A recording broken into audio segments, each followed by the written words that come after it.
Merci. Donc, 30 millions d'euros de budget, 10,8 millions d'euros d'investissement. Nous avons véritablement les moyens pour faire entrer Montpellier dans la transition écologique, pour faire de Montpellier une ville résiliente, une ville nature, une ville parc. Alors, parmi ces investissements, nous avons l'entretien et le développement d'un patrimoine naturel important.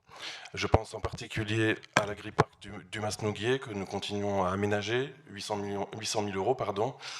Je pense également à l'agriparc des Buis pour lequel la concertation a été lancée, la concertation avance et nous allons ensuite pouvoir avancer dans l'aménagement de cette vaste zone de 100 hectares minimum de nature préservée.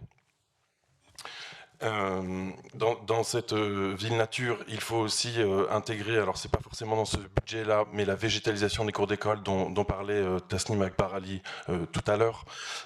Il faut aussi intégrer l'aménagement de Gramont avec des projets d'agriculture urbaine. L'agriculture urbaine va se faire dans les agriparcs au Masnouguier. Donc nous avons développé déjà 100 parcelles de jardins familiaux. L'idée est évidemment d'étendre ces jardins familiaux et jardins potagers, jardins partagés, d'étendre les potagers dans les écoles.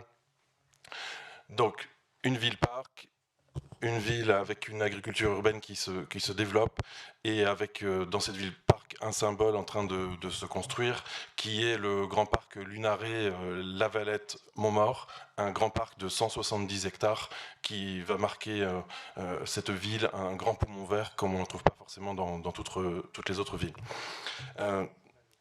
Cette ville résiliente, c'est aussi une ville décarbonée, une ville exemplaire en matière de décarbonation. Et pour ce faire, nous avons plusieurs investissements, dont notamment 1,4 million d'euros pour la transition énergétique du patrimoine, le déploiement des bornes de recharge pour les véhicules électriques et la production d'énergie photovoltaïque, et 1,3 million d'euros pour la flotte décarbonée des véhicules municipaux. Donc voilà donc un budget ambitieux pour faire entrer Montpellier dans la transition écologique. Merci.